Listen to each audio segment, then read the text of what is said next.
So monetization isn't always money. It's sometimes who you become in pursuit of the thing. How did you kind of reframe that in the beginning? And how did your childhood impact that? Great question. So my parents divorced when I was about 4, and just messy household, right? 2 parents that just didn't have the hard conversations up front, believed in different parenting styles, got married, had kids, and then the whole thing fell apart. So I was going week on, week off, 1 week with my dad, 1 week with my mom. My mom was typing a court reporting machine. She was in depositions all day, like in court all day. She taught me discipline. She taught me all the manners, all the, the community aspect of being on a team. My dad was an entrepreneur. He started his own business. So wherever there was internet, he can make money.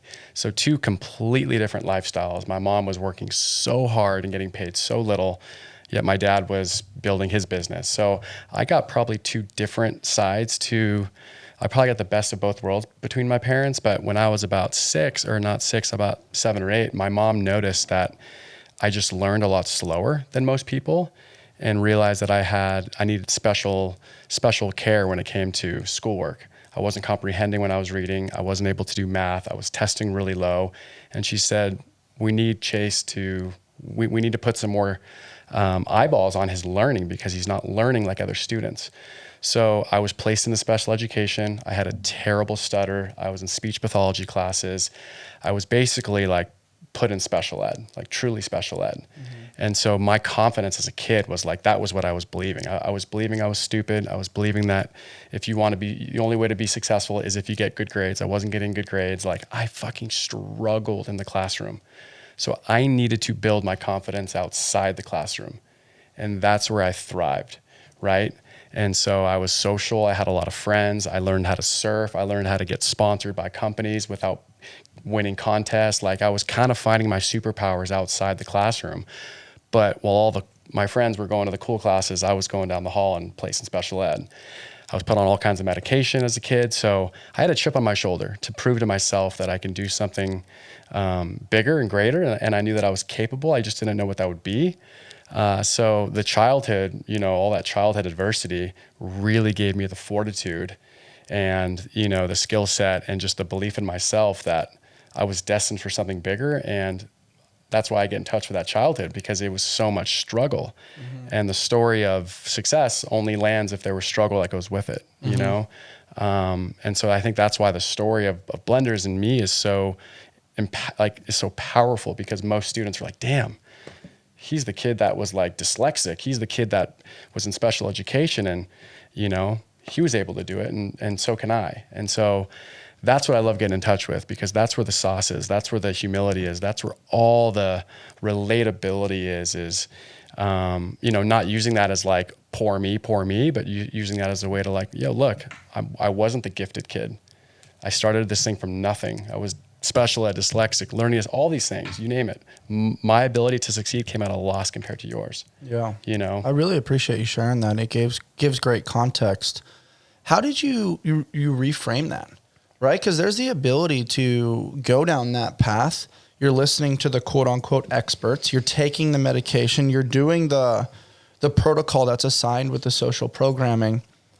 What was the escape strategy there? Or in your mind, where you're like, hey, trust the process, right? Because you could trust that process and it could lead you down a completely different path than, hey, I'm going to trust this-ish, knowing that at some point I'm going to take a U-turn and pursue something else. What was the navigation of that experience like? Yeah, there's so many moments in your life that when you go back, you realize like, wow, that moment, like my life could have went so many different directions, right? And when one door closes, another opens. And, for you, you're a ball player. You played D1 SDSU ball. Like I played ball too, but I was cut sophomore year in high school. I thought I was really fucking good. Apparently I wasn't. I got cut. My dad was infuriated. But what that did was that redirected my energy into surfing. So I was like, okay, I'm not good to be on the basketball team. I thought I was really good. I'm going to pour all my energy into surfing. And that allowed me to kind of like take on a new approach of like, now surfing is just me. I'm not on a team. It's just me. How do I make this successful? So I started kind of stacking wins outside the traditional norm. Back then you needed to win contests to get sponsored.